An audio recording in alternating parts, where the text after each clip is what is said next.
Hello students, now we are going to discuss motion of a particle in vertical plane or motion of a particle in vertical circle. Actually ये non uniform circular motion है। इसके पहले हम लोगों ने horizontal circular motion पढ़ा था। उसमें हमने बताया था आपको कि जो पार्टिकल है उसकी वेलोसिटी चेंज हो रही थी।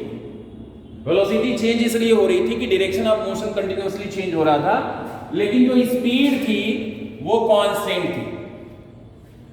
और इसको हम लोगों ने यूनिफॉर्म सर्कुलर मोशन कहा हुआ था। इसमें हमने तमाम सारी चीजें जो है डिस्कस की हुई थी, जैसे angular velocity, angular displacement, angular acceleration, centripetal acceleration, centripetal force, ये सारी चीजें हमने उसमें पढ़ी हुई थी। उसमें स्पीड कांस्टेंट रह रहा है, लेकिन यहां पे हम जो वर्टिकल सर्कुलर मोशन पढ़ रहे हैं,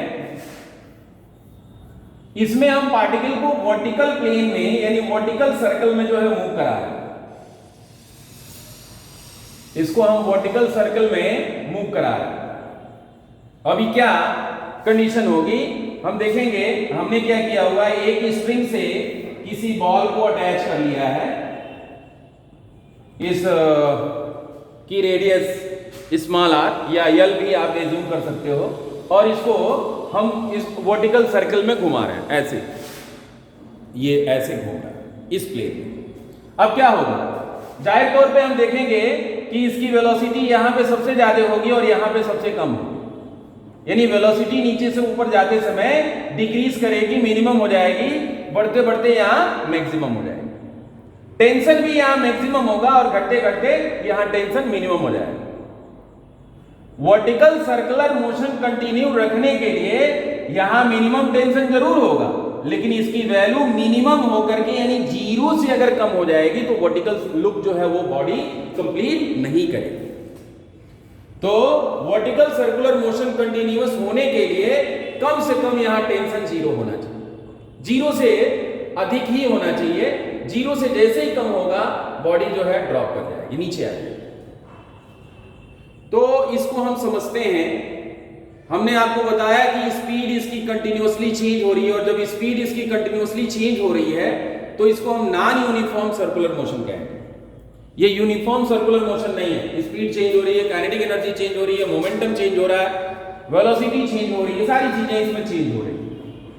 हम एज्यूम कर रहे हैं कि किसी स्प्रिंग की लेंथ जिसकी आर है, इसको हमने यहां से अटैच करके और वर्टिकल सर्कल में जो है घुमाना शुरू किया है। यहां पे हम एज्यूम कर रहे हैं कि इसकी वेलोसिटी v। यहां पे कितने फोर्सेस लगेंगे, इस पार्टिकल का जो वेट होगा हम एज्यूम कर रहे हैं mg है, और इसमें टेंशन जो होगा वो t।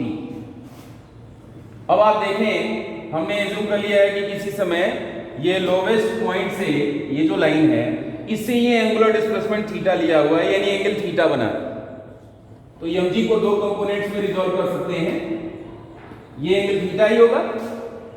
mg के दो कंपोनेंट्स हो जाएंगे, एक mg cos थीटा और दूसरा हो जाएगा mg sin theta. mg sin mg cos theta and mg sin theta, ये दो कंपोनेंट्स हो जाएंगे। अब बिल्कुल स्पष्ट है कि भाई सर्कुलर मोशन तो हो रहा है, तो जब सर्कुलर मोशन हो रहा है तो नेसेसरी सेंटीपिटल फोर्स चाहिए, और नेसेसरी सेंटीपिटल फोर्स का डायरेक्शन क्या है, toward the centre of circular path. और जब सेंटर ऑफ सर्कुलर पाथ है, इसका मतलब नेट फोर्स किधर की तरफ होना चाहिए, सेंटर की तरफ होना चाहिए। From the figure the net force toward the centre of circular path t minus mg cos theta is equal to t minus mg cos theta is equal to centripetal force mv square by t minus mg cos theta is equal to centripetal force mv square by r। यानी यहां tension की value हम लिख पाएंगे mv square by r plus mg cos theta. ये tension हो जाएगा, ये टेंशन के लिए एक्सप्रेशन।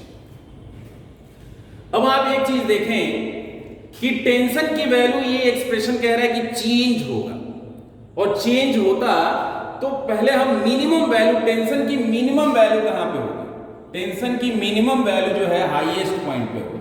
कहां पे होगी, हाईएस्ट पॉइंट। क्यों होगी, क्योंकि थीटा की वैल्यू 180 डिग्री यहां पे होगी। और cos 180 degree is equal to -1, यानी mv square by R, mv h, यहां पे vh हम वेलोसिटी लिख रहे हैं, speed, upon R minus H. और अभी हमने बताया है कि मिनिमम वैल्यू टेंशन की वर्टिकल सर्कुलर मोशन कंप्लीट चलता रहे, लूप कंप्लीट करता रहे, वो इसके लिए क्या जरूरी है, T minimum should be equal to 0। Vertical circular motion को कंटिन्यू रखने के लिए, वो चलता रहे, कम से कम टेंशन क्या होना चाहिए, हाईएस्ट पॉइंट पे 0। T minimum should be 0 at H, यानी TH की वैल्यू 0 से अधिक ही होनी चाहिए। TH should be equal to R more than R equal to 0, और TH की value more than R equal to 0 होगी कब, जब mvh square upon R minus mg more than R equal to 0, यानी यहां से मिल जाएगा mvh square upon R more than or equal to mg. M will be cancelled with m, and this implies that vh square more than or equal to under root gr, under root gr. vh square should be more than or equal to gr, so vh should be more than or equal to root gr. अब आप कह सकते हो कि highest point पे जो minimum velocity है वो हो जाएगी अंडर रूट जीरो। इसी को हम क्रिटिकल स्पीड कहते हैं या क्रिटिकल वेलोसिटी कहते हैं। Critical velocity, the velocity of particle at the highest point eight which the tension in the string becomes zero, that velocity is called critical velocity, that speed is called critical speed. Below this critical speed, vertical circular motion, the loop of circular motion, vertical loop cannot be completed. इसके नीचे जो है complete नहीं होगा, इसके पहले ही वो गिर जाए। सर्कुलर मोशन कंप्लीट करने के लिए कम से कम क्रिटिकल वेलोसिटी की वैल्यू मिलनी चाहिए। अब चलिए इसको यूज करके हम लोवेस्ट पॉइंट पे वेलोसिटी फाइंड कर रहे हैं। तो हम क्या कर रहे हैं, ये हाईएस्ट पॉइंट है और ये है लोवेस्ट पॉइंट, ये मिडिल पॉइंट है। हम क्या करते हैं कि हम law of conservation of energy use करते हैं। Law of conservation of energy से क्या मिलेगा,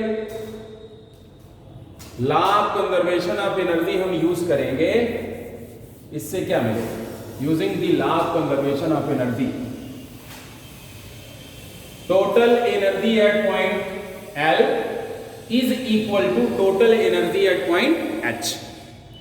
L को अगर हम जीरो एल्टीट्यूड माने, यहां पोटेंशियल एनर्जी रेफरेंस जो है जीरो एज्यूम कर ले रहे हैं, तो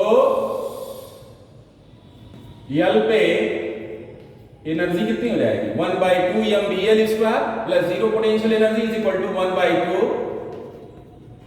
mvh स्क्वायर, और इसके रेस्पेक्ट में यहां पोटेंशियल एनर्जी हो जाएगी mgh। यहां से हाइट कितनी होगी, ये r है ये भी r है, तो r प्लस r 2r हो जाएगा।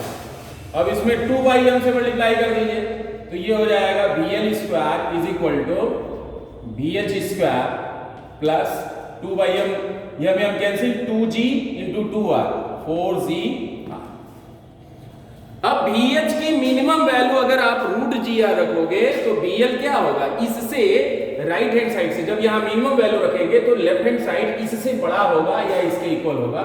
This implies that vl square is more than or equal to under root gr plus 4gr, और इससे क्या मिल रहा है, vl should be more than or equal to under root 5gr। और जब vl की वैल्यू मिल गई तो tl कितना होगा, vl की मिनिमम वैल्यू रखिए तो यानी tl जो है इससे बड़ा होना चाहिए, tl should be more than or equal to m, पहले equal to M vl square upon r plus lowest point पे थीटा इज इक्वल टू 0 हो जाएगा mg cos 0, तो ये हो जाएगा m अपॉन r, vl स्क्वायर हो जाएगा 5gr plus R will be cancelled with R. 5 mg plus mg that is equal to 6 mg.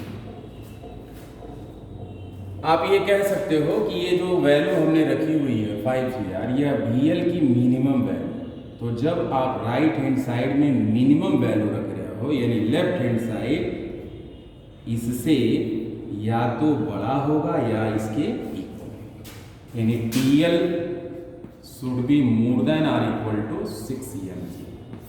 इसी तरह से हम मिडिल पॉइंट पे भी फाइंड कर लेंगे, टेंशन भी फाइंड कर लेंगे, वेलोसिटी भी फाइंड कर लेंगे. कैसे फाइंड करेंगे आप देखें, L और M के बीच में law of conservation of energy use कर लीजिए. 1/2 mVL square is equal to, यहाँ काइनेटिक एनर्जी, यहाँ जो है धीरे धीरे काइनेटिक एनर्जी कम हो रही है, किसमें कन्वर्ट हो रही है, पोटेंशियल एनर्जी में. 1/2 VM square plus mgh in place of h है तो VM स्क्वायर 2/m से मल्टीप्लाई करेंगे, ये VL square is equal to VM square plus 4gr होगा. सॉरी 2 मल्टीप्लाई किया है ना, तो ये 2gr होगा. So VM square is equal to VL square minus 2g. अब VM की वैल्यू जो है फाइंड, VL की मिनिमम वैल्यू रखो तो ये इससे बड़ा या इक्वल होगा VM square more than R equal to, minimum value रख रहे हैं 5gr. VL is equal to under root 5gr है, VL स्क्वायर कर दिया 5gr माइनस 2gr, यानी VL should be more than R equal to under root 3gr. ये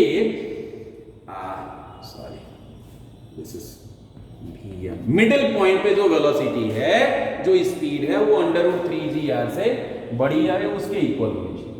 tension कैसे find करेंगे उस पॉइंट पे, बहुत इजी है. मिडिल पॉइंट पे जो एंगल होगा theta is equal to 90 degree, और जब 90 डिग्री रखोगे तो ये वैल्यू क्या हो जाएगी, 0 हो जाएगी. mVM स्क्वायर अपॉन r, यानी TM को फाइंड करना है तो TM will be greater than R equal to m अपॉन r. VM स्क्वायर की मिनिमम वैल्यू रख रहे हो आप 3gr, r कैंसिल, यानी TM should be more than r equal to under root 3m. तो हमने लोवेस्ट पॉइंट पे टेंशन और वेलोसिटी फाइंड कर लिया, हाईएस्ट पॉइंट पे टेंशन वेलोसिटी फाइंड कर लिया, मिडिल पॉइंट पे टेंशन वेलोसिटी फाइंड कर लिया. यानी वर्टिकल सर्कुलर मोशन कंप्लीट होने के लिए क्या जरूरी है, लोवेस्ट पॉइंट पे जो वेलोसिटी है वो अंडर रूट 5gr से बड़ी होनी चाहिए. ये वर्टिकल सर्कुलर मोशन की कंडीशन.